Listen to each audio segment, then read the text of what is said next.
കഴിഞ്ഞ ദിവസം കണ്ടു കാണും പ്രേക്ഷകർ സൊമാറ്റോ സിഇഒ ദീപേന്ദർ ഗോയലും ഭാര്യയുമൊക്കെ ഫുഡ് ഡെലിവറിക്ക് പോകുന്ന കാഴ്ചകളൊക്കെ. അപ്പോൾ പലയിടത്തും അദ്ദേഹം ഫുഡ് എത്തിക്കുന്നു, ആ യാത്ര ആസ്വദിച്ചു എന്നൊക്കെ പറഞ്ഞു. പക്ഷെ പിന്നീട് അദ്ദേഹം കൃത്യമായിട്ട് മറ്റൊരു കാര്യം കൂടി രേഖപ്പെടുത്തുന്നുണ്ട്. അതായത് എങ്ങനെയാണ് ഫുഡ് ഡെലിവറി ഏജൻറ്റ്സ് അവരുടെ ഒരു ജീവിതത്തിലെ കുറച്ചുകൂടി പ്രശ്നങ്ങളോ പ്രതിസന്ധികളോ ഒക്കെ മനസ്സിലാക്കാൻ കൂടി ദീപേന്ദർ ഗോയലിന് കഴിഞ്ഞു എന്നതാണ്. കാരണം അദ്ദേഹം പറയുന്നത് ഈ ബാഗുമായി പോകുമ്പോൾ അനുഭവിക്കേണ്ടി വരുന്ന കഷ്ടപ്പാടുകളാണ്. ഇപ്പോൾ വലിയ മാളുകളോ അല്ലെങ്കിൽ വലിയ ഓഫീസൊക്കെ ആണെങ്കിൽ ഫ്രണ്ട് ഗേറ്റിലൂടെ അല്ലെങ്കിൽ ആദ്യത്തെ മുൻവാതിലൂടെ കയറ്റാൻ പോലും പലപ്പോഴും തയ്യാറാകുന്നില്ല, കാത്തിരിക്കേണ്ടി വന്നു, നിലത്തിരിക്കേണ്ടി വന്നു തുടങ്ങിയ കാര്യങ്ങളൊക്കെയാണ് അദ്ദേഹം പറയുന്നത്. ഇതൊക്കെയാണ് ആ ദൃശ്യങ്ങളൊക്കെ അദ്ദേഹം തന്നെ പങ്കുവച്ചതാണ്.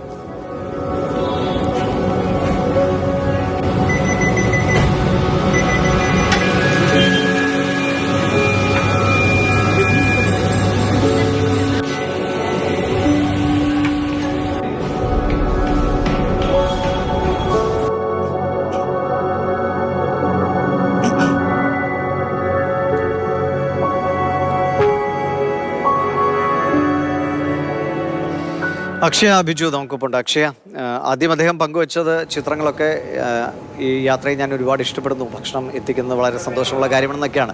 പക്ഷെ പിന്നീടാണ് ഇതിൻ്റെ മറ്റു കാര്യങ്ങളിലെ പുറകിലൂടെ കയറിപ്പോകേണ്ടി വന്നത്. ഇപ്പോൾ മറ്റ് സഹപ്രവർത്തകർക്കൊപ്പം അദ്ദേഹം കുറച്ചു നേരം ഫോണിൽ നോക്കിയിരിക്കുന്നതൊക്കെയാണ്. അപ്പോൾ എങ്ങനെയാണ് ഈ ഫുഡ് ഡെലിവറി ഏജൻറ്റ്സ് പലപ്പോഴും അനുഭവിക്കേണ്ടി വരുന്ന, അല്ലെങ്കിൽ ആളുകളിൽ നിന്ന് പോലും പലപ്പോഴും മോശം പെരുമാറ്റമൊക്കെ അനുഭവിക്കേണ്ടി വരുന്നത് നമ്മൾ കണ്ടിട്ടുണ്ട്. നല്ല അനുഭവങ്ങളും കണ്ടിട്ടുണ്ട്. ബർത്ത്ഡേ കേക്കൊക്കെ അത്ഭുതമായി കൊടുക്കുന്നതൊക്കെ നമ്മൾ കണ്ടിട്ടുണ്ട്. പക്ഷേ ഈ സൊമാറ്റോ പോലെ അതിൻ്റെ ഒരു തലപ്പത്തിരിക്കുന്നയാൾ ഈ കാര്യങ്ങളൊക്കെ നേരിട്ട് അറിയുന്നത് നല്ലതാണ് അല്ലേ? ആ എന്തൊക്കെ പ്രശ്നങ്ങളുണ്ട് എന്നൊക്കെ മനസ്സിലാക്കി അതിനൊരു പരിഹാരം കൂടി അദ്ദേഹത്തിന് നടപ്പാക്കാൻ കഴിഞ്ഞാൽ നല്ലതാണ് അല്ലേ? തീർച്ചയായിട്ടും ദിവിഷേട്ടാ, നമ്മൾ എപ്പോഴും പറയാറുണ്ട് എന്തെങ്കിലും ഒരു ജോലി അത് ചെയ്തു നോക്കുമ്പോൾ മാത്രമേ അതിൻ്റെ ബുദ്ധിമുട്ട് എന്താണെന്ന് യഥാർത്ഥത്തിൽ മനസ്സിലാവൂ എന്നുള്ളത്. ഇവിടെ അദ്ദേഹം ചെയ്തതിന് പെട്ടെന്ന് ഈ വാർത്ത കേൾക്കുമ്പോൾ അതേപ്പറ്റി തന്നെയാണ് ഓർമ്മ വന്നത്. കാരണം ആ ജോലി ചെയ്യുമ്പോൾ മാത്രമാണ് അത് ചെയ്യുന്ന ആളുകൾ അനുഭവിക്കുന്ന പ്രയാസങ്ങളും ബുദ്ധിമുട്ടുകളും ഒക്കെ അദ്ദേഹത്തിന് പൂർണ്ണമായിട്ട് മനസ്സിലാക്കാൻ കഴിയുന്നത്. ഇത് നടക്കുന്നത് ഗുരുഗ്രാമിലെ ആംബിയൻസ് മോഡിലാണ്. നമ്മൾ ആ ദൃശ്യങ്ങളിൽ കണ്ടതുപോലെ തന്നെ അദ്ദേഹം ഭക്ഷണവുമായി എത്തുകയാണ്. മുമ്പിലത്തെ എൻട്രൻസിൽ കൂടെ കയറി പോകാൻ സെക്യൂരിറ്റി അനുവദിക്കുന്നില്ല. മറ്റൊരു സ്ഥലം കാണിച്ചു കൊടുക്കുന്നു. അത് സ്വാഭാവികമായിട്ടും സ്റ്റെപ്പുകളാണ്, ലിഫ്റ്റ് ഉപയോഗിക്കാൻ കഴിയുന്നില്ല. അങ്ങനെ അദ്ദേഹം ആ സ്റ്റെപ്പുകൾ കയറി ചെല്ലുമ്പോൾ അവിടെ ധാരാളം ആളുകൾ ഇരിക്കുന്നുണ്ട്. ആ ഒരു കുറിപ്പ് എക്സിലൂടെ പങ്കുവച്ചപ്പോൾ അദ്ദേഹം പറയുന്നുണ്ട്, ആ നിലത്തിരുന്ന സമയത്ത് ഞാൻ മറ്റുള്ള ആളുകളോട് സംസാരിച്ചു, അവരുടെ ബുദ്ധിമുട്ടുകൾ കൂടി മനസ്സിലാക്കി എന്നുള്ളതാണ്.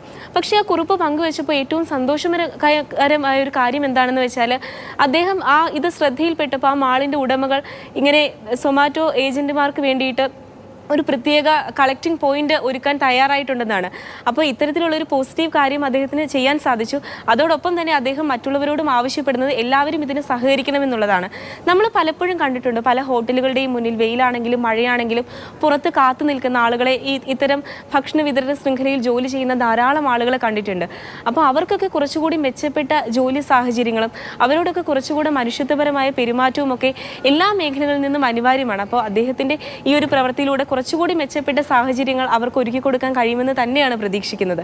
ശരിയാണ്. എന്തായാലും അദ്ദേഹം ചെയ്ത നല്ല കാര്യമാണ്. നേരിട്ടറിഞ്ഞ് അതിനുള്ള പരിഹാര മാർഗ്ഗങ്ങളൊക്കെ നിർത്തി ഇപ്പം അദ്ദേഹം തന്നെ ചെയ്യുമ്പോൾ സ്വാഭാവികമായിട്ടും ആളുകളും ഒക്കെ അതിനൊരു ഒരു സംവിധാനമൊക്കെ ഒരുക്കാൻ മുന്നോട്ട് വരുന്നത് നല്ല കാര്യമാണ്. അത് കേരളത്തിലടക്കം അത് പ്രാവർത്തികമാക്കട്ടെ എന്ന് നമുക്ക് പ്രതീക്ഷിക്കാം. ശരി അക്ഷയ.